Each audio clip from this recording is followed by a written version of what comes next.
अगर एक ऐसा सब्जेक्ट है जो हर इंडियन स्कूल में सिखाया जाना चाहिए तो वो है महाभारत, क्योंकि ये वो नॉलेज है जो 5000 सालों से पूरे भारतवर्ष को गाइड करता आया है।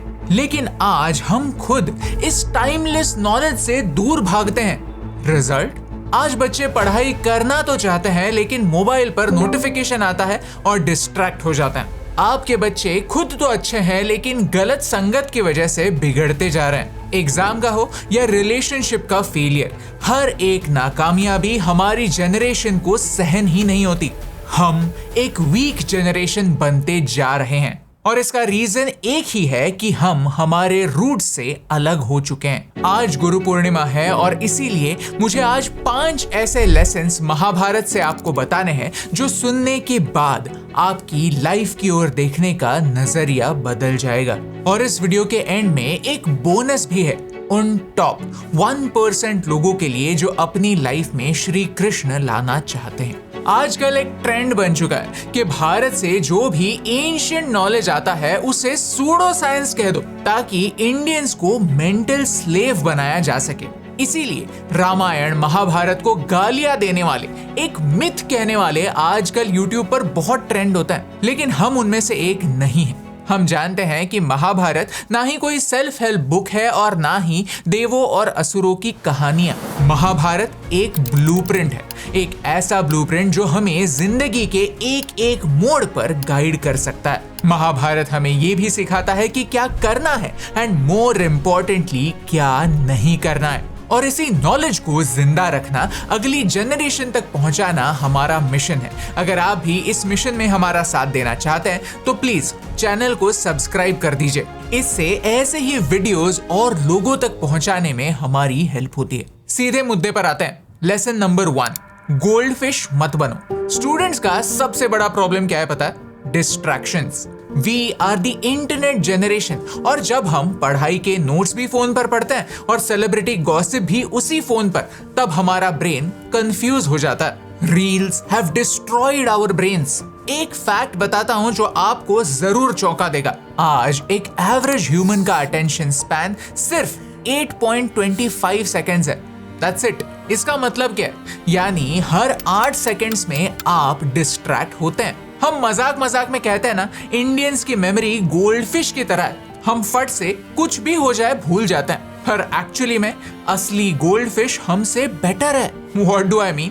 एक्चुअली एक गोल्ड फिश का अटेंशन स्पैन 10 सेकेंड का होता है और हमारा सिर्फ 8 सेकेंड का। We don't even have the memory of a goldfish।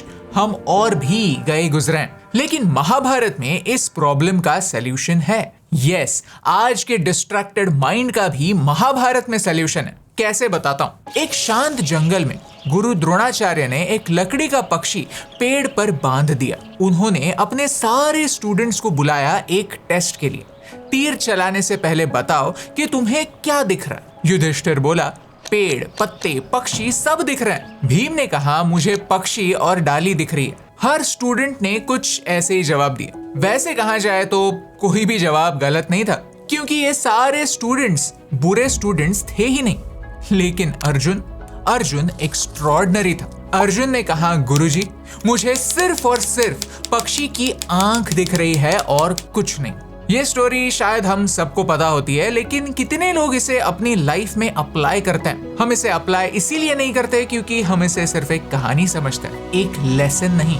लक्ष्य मूवी देखिए। इस मूवी का हीरो एवरेज लड़का होता है, लेकिन उसे साधारण से असाधारण उसका लक्ष्य बनाता है। अपना लक्ष्य ढूंढो, एक ऐसा गोल जो सिर्फ एग्जाम क्लियर करने के लिए नहीं, आपको बेहतर इंसान बनाने के लिए हो, जो आपके हर एक्शन को एक मीनिंग दे। कौन सा लक्ष्य मीनिंगफुल है और कौन सा नहीं, ये आपके पेरेंट्स भी नहीं बता सकते और ना ही आपका गुरु। ये आपके यहाँ से, अंदर से ही कहीं से आना होगा। ट्रू लक्ष्य, true goal can only be internal, it cannot be external. एक बार ये लक्ष्य मिला, फोन अपने आप साइड हो जाएगा। फोन को छूने का मन ही नहीं करेगा, जो आपको ऑर्डिनरी से एक्स्ट्रॉर्डिनरी बनाएगा, अर्जुन बनाएगा। अब तक ये वीडियो कैसा लग रहा है? अच्छा लग रहा है तो एक बार वो लाइक बटन दबा दीजिए। टारगेट रखते हैं 1 लाख लाइक्स का। देखते हैं महाभारत का नॉलेज प्रैक्टिकल बनाने का ये अटेम्प्ट 1 लाख लोगों को पसंद आता है या नहीं। लेसन नंबर 2, सबसे बड़ा डर। दुनिया में हर कोई अगर एक चीज से डरता है तो वो है फेलियर से। जो भी बच्चे कॉम्पिटिटिव एग्जाम्स की तैयारी करते हैं या फिर एस्पिरेंट्स होते हैं, उन्हें ये दर्द और एक्सप्लेन करने की जरूरत नहीं है। जब भी रिजल्ट का दिन नजदीक आता है, नींद आना बंद हो जाता है, खाना खाने का मन नहीं करता। कोई तो अपना खुद का रिजल्ट खुद देख भी नहीं पाता। वो अपने दोस्त को बोलता है कि भाई मेरा रिजल्ट देख के बता पास हुआ या फेल। सोचो ना, जितना डर एग्जाम इन 4 अक्षरों का नहीं होता, उससे ज्यादा डर फेल इन 4 अक्षरों का हो चुका है। और इसी वजह से कितने लोग अपने आप को एक फेयर चांस ही नहीं देते, खुद से झूठ बोलते रहते हैं। पढ़ाई स्टार्ट करने से पहले ही खुद को बताने लगता है कि अरे पहला ही अटेम्प्ट है, पहले अटेम्प्ट में किसका होता है। आप भी ऐसे किसी ना किसी को तो जानते ही होंगे। लेकिन यहाँ मुझे महाभारत के सबसे कॉम्प्लेक्स कैरेक्टर कर्ण की कहानी याद आती है। कर्ण की कहानी की शुरुआत ही रिजेक्शन से हुई, जिसे खुद की माँ ने पैदा होते ही रिजेक्ट कर दिया था। जन्म से ही उसकी आइडेंटिटी छुपाई गई। कुंती ने उसे पैदा करते ही टोकरी में डालकर नदी में छोड़ दिया। उसने धनुर्विद्या सीखने की कोशिश तो की, लेकिन द्रोणाचार्य ने कह दिया कि क्षत्रिय नहीं हो तो सीख नहीं सकते। कर्ण ने परशुराम से सीखने का रास्ता ढूंढा झूठ बोल के, लेकिन उसे इस झूठ की भी सजा मिली, एक श्राप। जब भी उसे अपनी विद्या की सबसे ज्यादा जरूरत होगी, तभी वो उस विद्या को भूल जाएगा। और कर्ण का अंत कुछ ऐसे ही हुआ। कर्ण की कहानी को देखा जाए तो उसे स्टार्ट से एंड तक सूत पुत्र कहकर इंसल्ट किया गया। लेकिन मेरा सवाल यह है कि क्या कर्ण इसीलिए पीछे छूटा? बिल्कुल नहीं। युद्ध के मैदान तक पहुंचते पहुंचते वो अर्जुन की टक्कर का योद्धा बन चुका था। ये क्यों हुआ पता है? क्योंकि उसने ये समझ लिया था कि रिजेक्शन इज रीडायरेक्शन। नासा के शुरुआती दिनों में जब उन्होंने ह्यूमंस को पहली बार स्पेस में भेजा था, तो वो एक ही बात हमेशा दोहराते रहते, failure is not an option. जब भी स्पेस के एस्ट्रोनॉट्स का मैसेज आता, Houston we have a problem, तो वो अपने सामने सारे ऑप्शंस रखते कि हम क्या कर सकते हैं प्रॉब्लम सॉल्व करने के लिए। हर एक ऑप्शन कंसिडर किया जाता, लेकिन फेलियर को नहीं। Failure is not an option. इसका मतलब क्या है? क्या आप आपके लाइफ में ये बात बार बार दोहराने से कभी फेल ही नहीं होंगे? बस फेल तो आप जरूर होंगे, लेकिन फेलियर को दी एंड नहीं मानोगे। एस्पिरेंट सीरीज में एक कैरेक्टर है धैर्य, जिसे एक सीन में कहानी का हीरो पूछता है कि तुम्हारा प्लान बी क्या है, तो वो कहती है यूपीएससी क्लियर करना प्लान ए है, ताकि सिविल सर्वेंट बनकर नशा मुक्ति पर वो काम कर सके। और प्लान बी है कि वो नशा मुक्ति पर काम करे यूपीएससी क्लियर किए बगैर। ऑफ कोर्स अगर प्लान ए सक्सेसफुल होता है तो उसे रिसोर्सेस मिलेंगे, थोड़ी आसानी होगी। लेकिन प्लान ए फेल हुआ, इसका मतलब धैर्य लाइफ में फेल नहीं हुई। अक्सर हम फिल्मों में या किसी सीरीज में मेन हीरो की कहानी को ही याद रखते हैं, जो मोस्टली सक्सेसफुल ही होता है। लेकिन जो सक्सेसफुल नहीं होते, उनकी कहानी भी हमें बहुत कुछ सिखा जाती है। लेसन नंबर 3, संगत का असर। कहते हैं you are the average of 5 people you spend most time with. पांडवों में और कौरवों में सबसे बड़ा डिफरेंस क्या था? यही कि उनके फ्रेंड सर्कल डिफरेंट थे। दुर्योधन पावरफुल था और स्मार्ट भी, लेकिन उसने कौन सा सर्कल चूज किया?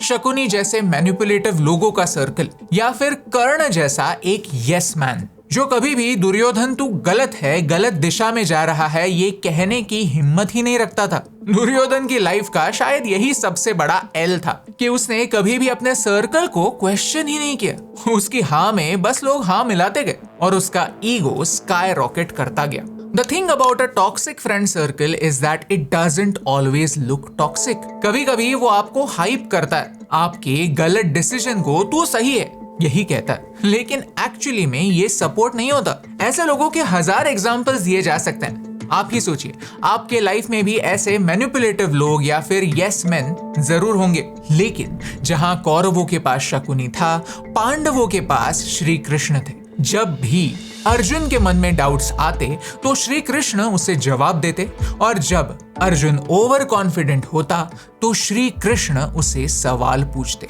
श्री कृष्ण अर्जुन के सारथी थे, सिर्फ युद्ध के मैदान में ही नहीं, जिंदगी के रण में भी। आपको करना क्या, अपना एक छोटा सा ऑडिट करना है। चेक करना है कि कौन से दोस्त अच्छे दोस्त हैं और कौन से दोस्त टॉक्सिक हैं, कौन आपको एलिवेट करते हैं, बेहतर बनाते हैं और कौन आपको पूरी तरह से एग्जॉस्ट कर देते हैं। याद रहे, आपका फ्रेंड सर्कल आपका चक्रव्यूह बन सकता है अगर आपने ध्यान नहीं दिया तो। Lesson number 4, adapt to survive.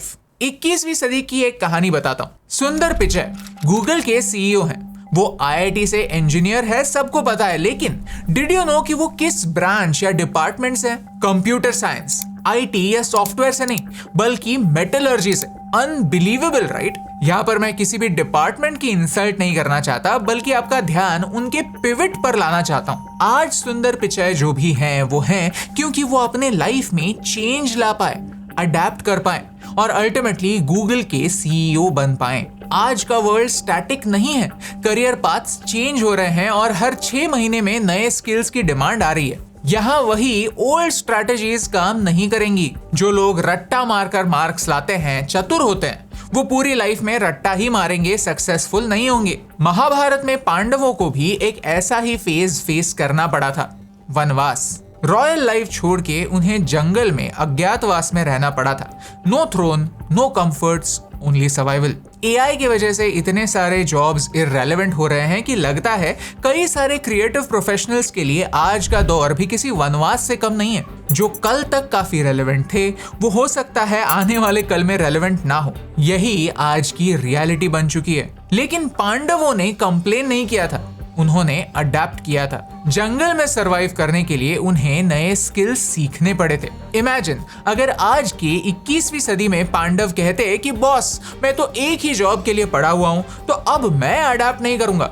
अगर पांडव ऐसे कहेंगे तो फिर वो ऑब्सोलीट हो जाएंगे, right? The truth is the world doesn't owe you anything. जो टाइम के साथ नहीं बदलता वो आउटडेटेड हो जाता है, यही सच है। लेसन नंबर 5, अपना श्री कृष्ण ढूंढो। अगर हमारे चैनल का मेरा पर्सनल सबसे फेवरेट वीडियो कोई है तो वो ये है। ये मेरी असली कहानी है कि कैसे मेरी लाइफ में श्री कृष्ण आए और उन्होंने मुझे मैं जो हूं वो बनाया। क्योंकि हमेशा टैलेंट काफी नहीं होता, हमेशा फोकस काफी नहीं होता। कभी कभी हमें उस एक्सटर्नल पावर की भी जरूरत होती है, हमें राह दिखाने के लिए। कभी कभी सब कुछ होने के बावजूद आप कंफ्यूज्ड फील करते हो, लॉस्ट, अलोन, स्टक, जहां पर आपका हर मूव आपको एक स्टेलमेट लगने लगता है। तो ये बात याद रखो that this happens to the best of us. कभी कभी सब कुछ सही करने के बाद भी हमारे आसपास निराशा के बादल मंडराने लगते हैं, हम मानो फ्रीज हो जाते हैं। ठीक वैसे ही जैसे अर्जुन फ्रीज हो चुका था, वो भी तभी जब ही उसे युद्ध लड़ना था, और सिर्फ लड़ना ही नहीं था, जीतना भी था। क्या उसके पास विद्या नहीं थी? जरूर थी। क्या उसके पास शस्त्र नहीं थे? जरूर थे। क्या वो केपेबल नहीं था?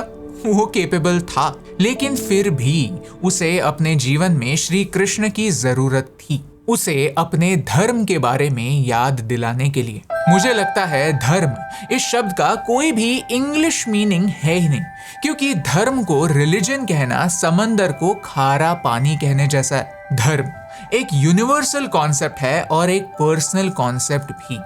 तो आपका धर्म क्या है ये मैं नहीं बता सकता, ये आप ही को डिस्कवर करना है। खुद का पर्सनल धर्म कैसे ढूंढे? 5 स्टेप्स हैं। 1, अपना पर्पस ढूंढो।